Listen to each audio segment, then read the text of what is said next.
Selamat malam. Akibat pandemi global, dunia diambang krisis ekonomi. Sejumlah indikator ekonomi meleset termasuk di Indonesia. Kita sedang mengalami krisis kesehatan. Bagaimana cara pemerintah tetap bisa fokus menyelamatkan nyawa manusia, tapi sekaligus juga menjaga ekonominya.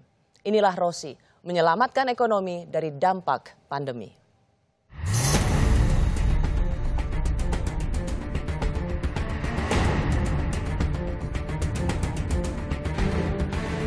BI, OJK, LPS, dan kami memperkirakan bahwa pertumbuhan ekonomi akan turun ke 2,3, bahkan dalam skenario yang lebih buruk bisa mencapai negatif 0,4.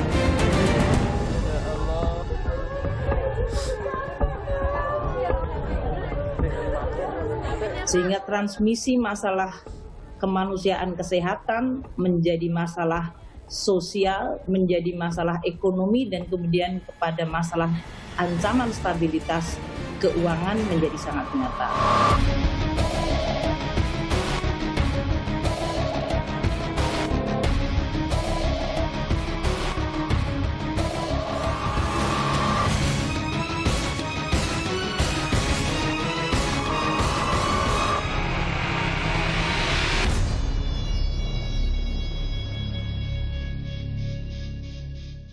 Menyelamatkan ekonomi dari dampak pandemi, itulah tema Rosi malam hari ini. Live streaming bisa Anda ikuti di kompas.tv/live. Pemerintah sudah mengambil berbagai kebijakan untuk menjaga kelangsungan ekonomi di tengah pandemi. Beberapa skenario pun sudah disiapkan, mulai dari pemberian bansos, relaksasi kredit, dan juga pajak, hingga insentif bagi pengusaha. Bagaimana sebenarnya kondisi perekonomian kita?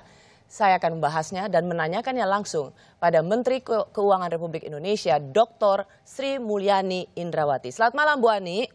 Selamat malam, Rosi. Apa kabar? Baik, sehat, Bu? Salam sehat, alhamdulillah. Rosi juga tetap sehat? Alhamdulillah sehat. Kita harus selalu sehat, apalagi seorang Sri Mulyani, bendahara negara, nggak boleh jatuh sakit. Semua juga tidak boleh jatuh sakit. Semua tidak boleh jatuh sakit. Semuanya jaga kesehatan. Iya. Bu Ani, saya mau mulai dulu yang paling baru, karena kemarin Perpu nomor 1 tahun 2020 sudah diundangkan. Bisakah Ibu menjelaskan bagaimana ini menjadi landasan hukum yang menjadi dorongan yang punya kontribusi positif di tengah tekanan yang semakin berat? Perpu tadi yang disebutkan adalah pilar pertamanya adalah supaya APBN bisa merespons secara tepat, namun tetap akuntabel. Hati-hati tapi tetap efektif.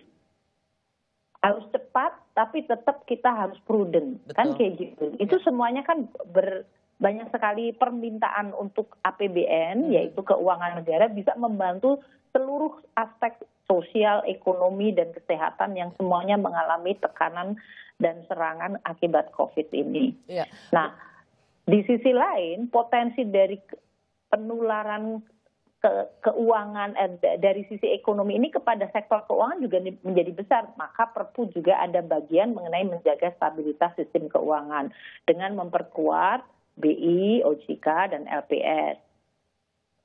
Jadi poinnya adalah COVID jadi dari masalah kesehatan menjadi tekanan sosial dan perlu dibuat bantalan pengaman sosial, menjadi tekanan ekonomi dibuat bantalan pengaman ekonomi, dan bisa menjadi ancaman dari sistem keuangan, maka perlu ada langkah-langkah untuk menjaga stabilitas sistem keuangan. Ya, Bu Ani, karena memang ini situasi yang sangat tidak normal, kita butuh kecepatan kebijakan, tapi sekaligus juga prudent tadi Ibu bilang dengan prinsip kehati-hatian. Semua dana yang tersedia, meskipun pendapatan negara berkurang, tapi kan ini harus benar-benar dialokasikan untuk kebutuhan mengatasi pandemi ini. Makanya kan termasuk sudah kita bisa membiarkan defisit anggaran dari 3% bisa lebih. Sekarang udah 5,01% kalau nggak salah, lebih dari 5%. Yeah. Nah, Bu Ani mungkin bisa jelaskan bahwa ini memang untuk mengambil kebijakan yang dibutuhkan di saat krisis dan bukan untuk melindungi mereka yang ingin memanfaatkan kebijakan. Saya secara pribadi saya percaya pada kredibilitas seorang Sri Mulyani dalam membuat kebijakan, tetapi juga ada adigium yang mengatakan selalu ada penumpang gelap di tengah krisis. Ya, dilema dari sisi kebijakan publik itu kan memang selalu kompleks. Dan oleh karena itu kita yang mengelola kebijakan publik memang harus siap untuk selalu diaudit, dikritisasi, dimonitor, dan kemudian diteliti gitu.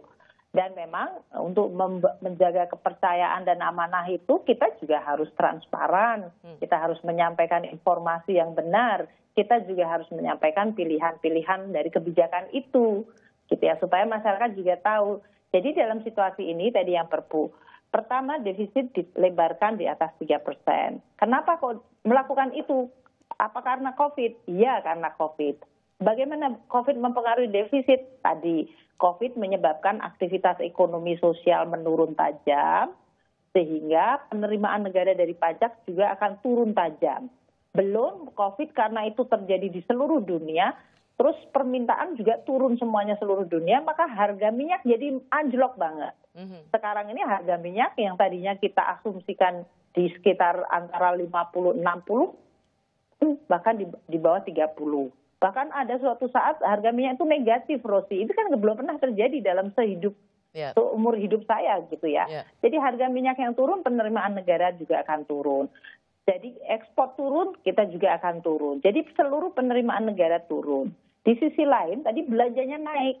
Untuk kesehatan kita alokasikan tambahan 75 triliun, untuk bantuan sosial kita tambahkan alokasi 110 triliun, untuk membantu dunia usaha kita tambahkan 70 triliun, untuk insentif dan bagaimana menjaga pemulihan ekonomi kita sekarang sedang mencadangkan 150 triliun. Nah, orang bertanya itu gimana caranya menggunakan triliun and triliun ini secara akuntabel. Betul. Pertama, kalau untuk yang kesehatan, kita ada gugus tugas, ada menteri kesehatan, dan ada daerah.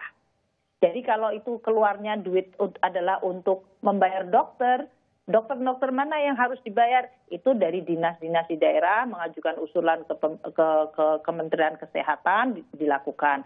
Gimana beli APD yang banyak, yang cepat, dan rapid test yang cepat dan banyak, itu dilakukan oleh gugus tugas memang berkoordinasi. Gimana mengenai rumah sakit, itu dilakukan upgrading-nya oleh masing-masing rumah sakit referral itu dan masuk kepada anggaran Kementerian Kesehatan.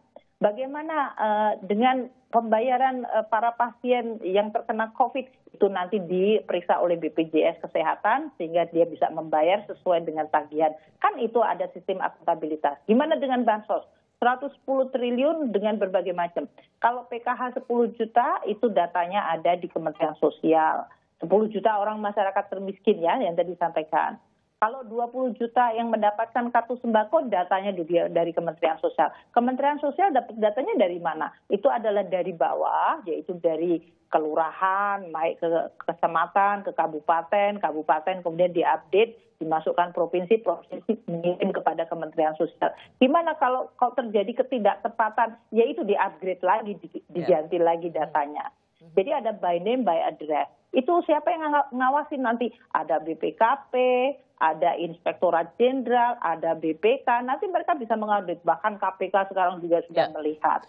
Bagaimana dengan tagihan listrik yang dibebaskan? Kan listrik ada nama orang, ada rumahnya, ada berapa tagihan, itu bisa diaudit nanti di PLN. Bagaimana dengan kartu prakerja? Ya itu tadi, berapa jumlah penerimanya? Apakah mereka benar? Apakah cocok dengan Dukcapil? Apakah cocok? Itu semuanya nanti adalah diaudit karena kita memang transparan. Kita mengasih tahu bahwa ini loh jumlah duitnya, ini loh yang harusnya nerima. Dan silahkan kita diperiksa oleh semuanya.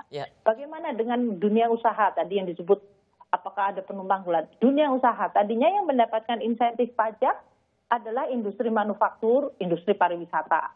Karena mereka yang terkena pukulan pertama kan. Terus kita lihat ternyata industri transport kena, industri hiburan kena, restoran kena, industri perdagangan kena, industri konstruksi kena. Jadi sekarang yang tadinya hanya satu sektor menjadi 18 sektor. Yang tadinya 19 kelompok industri sekarang lebih dari 700 kelompok industri yang bisa mendapatkan insentif pajak. Itu kita umumkan secara secara transparan ini loh yang dapat. Kalau ada kelompok yang belum dapat, mereka bilang saya juga terkena COVID. Ya kita proses secara transparan. Nah, bagaimana orang mengatakan, oh ini nanti akan dipakai untuk merampok negara. Ya, kasus BLBI misalnya, seperti kasus BLBI. Udah. Mikir aja belum ya kalau dipikirin ya.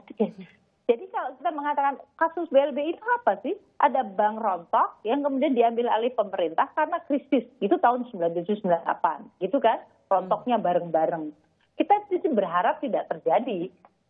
Tapi kalau seandainya itu ada bank yang sekarang ini mengalami kesulitan, karena kan dia kreditnya banyak yang macet. Betul. Ya kan, Rosi? Ya. Dan masyarakat kan sekarang banyak juga yang kena PHK. Jadi yang tadinya pinjem dia nggak punya lagi kemampuan untuk bayar.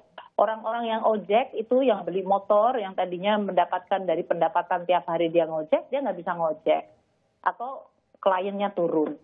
Sehingga ini kemudian lembaga-lembaga keuangan ini pasti juga menghadapi kesulitan dari jumlah cicilan yang mereka terima. Pemerintah sudah masuk memberikan bantuan tadi, subsidi bunga.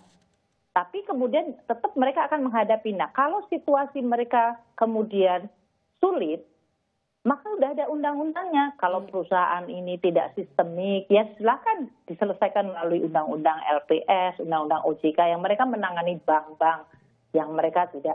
Kalau seandainya mereka sistemik, kemudian kita buat KSS, kita pasti laporkan. Kita lapor ke DPR, kita lapor pasti ke presiden dulu. Oke. Apa langkah yang harus dilakukan? Jadi kalau pemerintah akan melakukan sesuatu, tentu kita juga tetap melihat kehati-hatian dalam segala macam. Karena dalam situasi hari ini kita semuanya tahu. Nah kalau ada penumpang gelap, ya silahkan diomongin aja. Kalau BPK punya informasi penumpang gelapnya siapa, KPK punya, DPR punya, ya silahkan, lebih seneng lah saya malahan. Ya, jadi karena kita tahu, apalagi itu sebenarnya juga udah diatur di Undang-Undang Tipikor, mereka yang melakukan tindak pidana korupsi di masa krisis pandemi itu hukuman mati ancamannya. Oh, itu lebih bagus lagi. Iya kan? Jadi dalam hal ini kita merasa yang sebagai pembuat keputusan, yang policy, seperti kita fokus bagaimana menyelamatkan rakyat, menyelamatkan ekonomi, menyelamatkan bagaimana supaya kegiatan ekonomi tetap berjalan sehingga masyarakat dari sisi kesehatan kita jadi tidak merasa ragu-ragu takut dan ragu-ragu bahwa ada pedang di leher kita bahwa setiap saat kita kepenggal gitu. Kita jadi benar-benar fokus. Nah, kalau ada orang lain menggunakan itu, silahkan para aparat penegak hukum. Kita itu sekarang kalau mau membuat policy, Rosi, kita mau membuat policy ya, di beberapa sidang kabinet, KPK bahkan diundang. Jaksa Agung diundang, Kapolri diundang. Ini kurang apa supaya kita nunjukin bahwa yang disebut baik itu ini loh, ini kita ngadepin situasi ini, saya mau bikin policy ini, gimana menurut Anda? Sampai kayak gitu. Karena di masa krisis ini kita tidak saja membutuhkan kebijakan yang cepat, tapi juga accountable, kredibel. Bu Ani, kita akan lanjutkan lagi pada bagian berikutnya. Benarkah pandemi ini akan membuat kita mengalami resesi dan terjebak dalam krisis? Kami kembali sesaat lagi.